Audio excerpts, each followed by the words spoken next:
Un non closing, ce n'est jamais une fin, c'est une question déguisée. Et aujourd'hui, je vais te donner le script complet, les techniques exactes, les phrases mot pour mot, les histoires réelles qui te permettront de transformer un non en oui. Pas de théorie, pas de framework américain traduit en français, mais des phrases mot pour mot que j'utilise lors de mes appels. Je suis vendeur depuis plusieurs années et c'est probablement la vidéo la plus utile que tu vas regarder cette année si tu vends quoi que ce soit.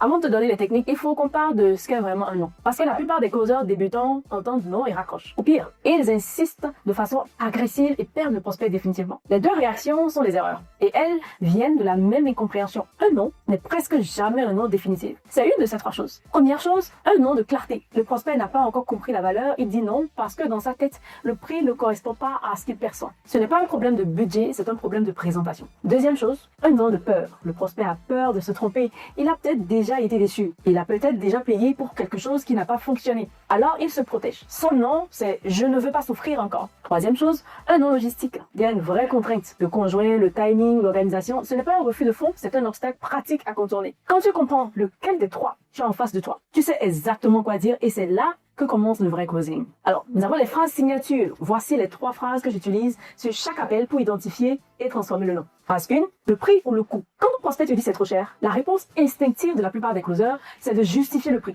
de lister les bénéfices, de faire une promotion. Erreur. La bonne réponse, c'est de faire une distinction que son cerveau n'a jamais faite. Je comprends, monsieur le prospect, mais permettez-moi de vous poser une question. Est-ce que c'est le prix qui vous pose problème ou le coût? Parce que le prix, c'est ce que vous payez aujourd'hui et le coût, c'est ce que vous payerez pour ne pas avoir résolu le problème. Cette phrase fait une chose précise. Elle déplace la conversation du présent vers le futur. Et c'est dans ce futur, le prospect voit ce que lui coûte l'inaction. J'ai utilisé cette phrase sur des dizaines d'appels, la réaction est toujours la même. Un silence. Puis une réflexion, puis souvent, je n'avais pas vu les choses comme ça. Phrase 2. À quoi penseriez-vous exactement? Quand il dit « je vais réfléchir », tu ne dis pas « bien sûr », prenez votre temps. Tu ne dis pas non plus « qu'est-ce qui vous retient ?» Tu dis « c'est normal, c'est une décision importante ». Mais durant ce temps de réflexion, à quoi penseriez-vous exactement? Juste pour que je puisse vous envoyer par mail les informations nécessaires qui vous aideront à prendre la bonne décision de manière éclairée. Cette phrase fait trois choses à la fois. Elle valide l'hésitation, et c'est normal. Elle rouvre la conversation, donc à quoi penseriez-vous exactement? Et elle crée un prétexte pour rester en contact. Je vous envoie les informations. Le prospect ne peut pas répondre « je ne sais pas ». Il doit verbaliser son objection réelle. Et une fois verbalisée, tu peux la traiter. Phrase 3. Si c'était gratuit, vous avanceriez? C'est la phrase la plus directe et la plus efficace. Et la plus inconfortable à poser pour un closer débutant. Quand tu sens que quelque chose bloque, mais que le prospect n'arrive pas à formuler,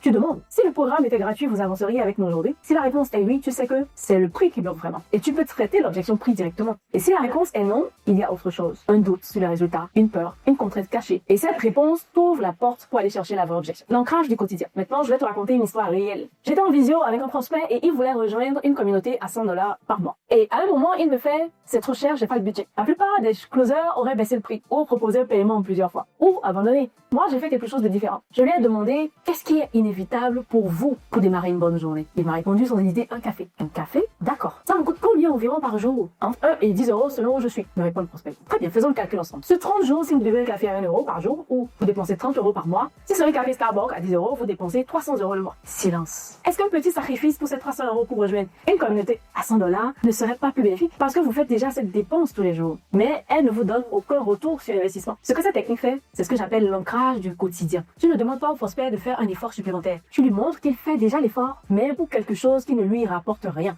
Et là, le choix devient évident.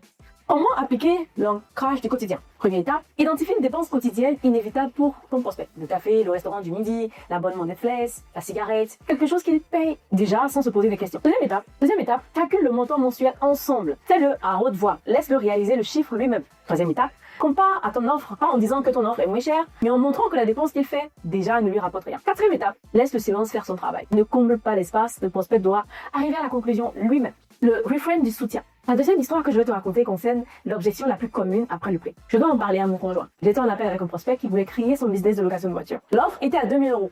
Et à la fin de l'appel, il me dit c'est un investissement important. Je dois en parler avec mon conjoint. Ma première réaction, pas de jugement, pas de pression. Une question simple. Depuis combien de temps vous êtes ensemble? Alors le prospect me répond presque 10 ans. 10 ans? C'est une belle relation. D'ailleurs, j'aurais besoin de vos conseils pour la mienne. Mais bon, bref. Sourire et laisser l'humour, puis respirer une seconde. 10 ans ensemble, vous êtes d'accord avec moi que votre conjoint serait fier de vous si vous réalisez ce projet. Ça pourrait changer la vie de toute la famille. Il répond oui, complètement. Est-ce que vous allez voir votre conjoint avec un problème ou une solution? Silence dans la salle. Est-ce que vous allez lui dire chérie, j'ai un problème qui dure depuis longtemps et je n'arrive n'arrive pas à m'en sortir? Ou est-ce que vous allez lui dire, chérie, j'ai enfin trouvé ce qu'il faut pour qu'on sorte de nos difficultés financières et j'aurais besoin de ton soutien. Ce que cette technique fait, c'est ce que j'appelle le reframe du soutien. Tu transformes je dois demander la permission en je vais chercher du soutien pour ma famille. La nuance est énorme. Dans le premier cas, le prospect est dans une position de faiblesse et dans le second, il est dans une position de leader. Quelqu'un qui a trouvé une solution et qui vient partager cette bonne nouvelle avec son partenaire. Et pourquoi cette technique fonctionne? Parce qu'elle touche à quelque chose de profond. Le désir de chaque personne d'être vu comme quelqu'un qui apporte des solutions n'est pas des problèmes. Personne ne veut rentrer chez soi et dire j'ai encore un problème. Tout le monde veut rentrer et dire j'ai trouvé la solution. Tu donnes au prospect cette identité. Et du coup,